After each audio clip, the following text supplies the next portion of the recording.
So this venue, we signed on the dotted line. We were now in the hole, in debt for these costs. This is what it was going to cost us before we made a single dollar as an entity. Before you left the house to play the gig.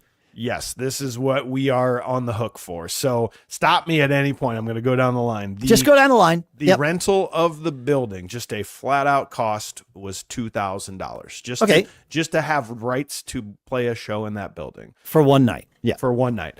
This is the type of venue where it's what? Modular. How many people in this venue? What's the capacity? So it's a modular venue, which is going to get to the next one, where it can fit like it's like an 8,000 person indoor arena, but at the same time, then it can be scaled back to like a half house show. We've been taking the thing where we're just doing like the floor of it. They have this aspect to kind of curtain off the balconies. Curtain off the balconies. Yep. And so we do a VIP pit plus a GA, and we had 1,600 people there on the floor, and that was about capacity for capacity. Okay, so a 1,600 person floor show of a hockey arena. That's basically what that is. Amazing. So one of the biggest costs, if not the biggest cost, is the stage hands labor. This is a union facility, and everything has to be built. Everything has to be flown.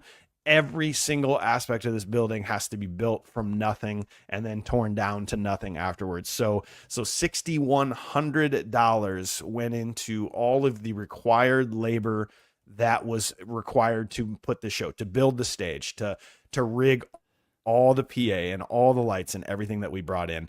And that's union labor. So then they've got their breaks and they've got their required amounts that we have to pay them. We have to feed them.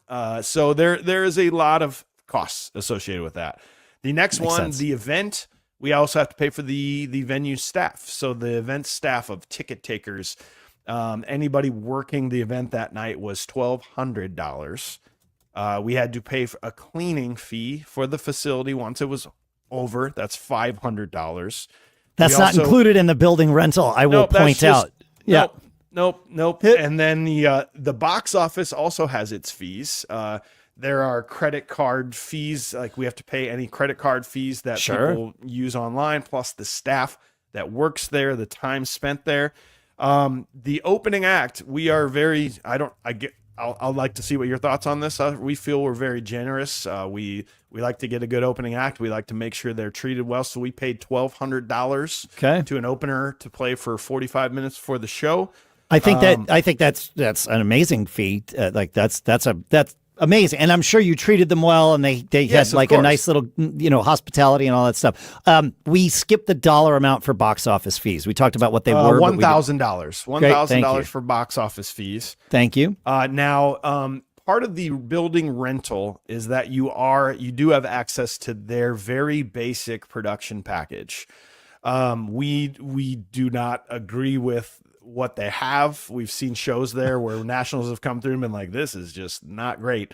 But you're a national, who cares? You're churning through towns, making money. Right. So we paid an extra $5,000 to our production company to be there, to not only run all the lights and the sound, but to bring supplemental things like LED walls, lot better lighting package. Just everything that makes sure that we are going to be putting on a good show. Would they have provided, for that $2,000 venue rental, would they have provided a front of house engineer and a lighting engineer? I see. Okay. So they would have had you chose not been to. Willing to do. If we would have very much struggled, we could have gone that route. But we just knew our quality has always been so high in this town that we don't feel like we can go backwards when it comes to that. So for sure. So you've got the extra fees there, and then we spend a lot of money on advertising. That is no secret. Anytime we're doing a ticketed event, you can't be in the hole for this amount of money and just rely on just like a Facebook post and a Facebook event. So we spent $1,750 on all kinds of advertising. That is meta campaigns. That is anything we could get our hands on locally that would do some work for us. So $1,750 on advertising. Our crew made $925 total. That is our techs, our roadies, merch sellers. 975, you said? 925. 25, got it. Yep. Okay. And then we had to pay for our own catering, hospitality. We got to feed our crew. We got to feed our front of house. We had a few hotel rooms for some people out of town. So $1,050 was our hospitality, catering, hotels. Yep. Okay. And that should total out to $20,725. That's what I have. Yep. And then we got 1,600 people that you believe you can put in the venue. And of course, at the end of the day, you did put in the venue. So what that means is that for each of those 1,600 people that were in there, you were in the hole $13 per person out of the gate. So whatever you charged for tickets had to be at least $13 a person, and I would highly recommend it to be more. Yeah, the idea is to make profits. Correct. On this show, yes. That's right. Yeah. And so the interesting thing about it is I think most people are probably looking at that going, oh my good Lord, why would you ever do something like that? But the interesting point of it is that when you are able to bank on yourself and when you are able to create a product that people want, we only play in this town twice a year, summer, winter. We know people are going to come out. We know they're going to do it. They know we provide a good product to where this was one of our biggest paydays ever. If you do the math in your head. So not only did we spend $20,000, but we individually, the four of us, made more money almost in the history of the band than we ever had in one show. So for one show. Sure. Because you four-walled it. You did it yourself. You took the risk and therefore you get the reward.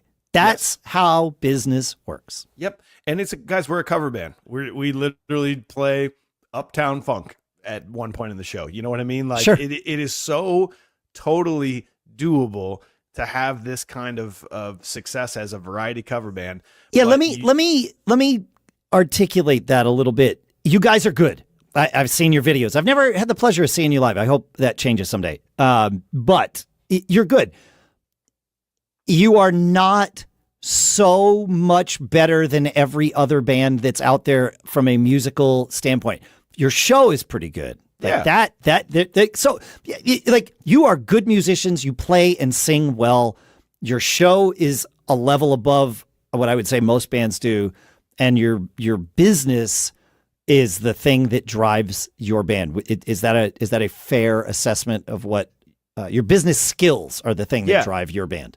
It's everything. It's taking the talent of the four people in this band, making sure our show on stage is not only sounding better, the gear. We had a guy the other day that ran front of house for us that had never run us before. He's like, that was the easiest show I've ever run in my life because you guys are just your gear is so good. You're so dialed in. You understand stage volume. You know, so we've got the sound quality. We've got the quality of the musicians. We've banked on video wall content and lighting and people that we can trust to make sure it sounds good. But then we can take that product and get it to the world in some way that they can figure it out and go, I need to see those guys. And that is literally all it takes. It's not talent. I mean, there are bands that are better than us and you're good, but you're you're not virtuosos. At least that it doesn't come. You might be virtuosos. That is not what we are putting on the stage. You are putting on the stage a solid variety cover band with a great production and great marketing.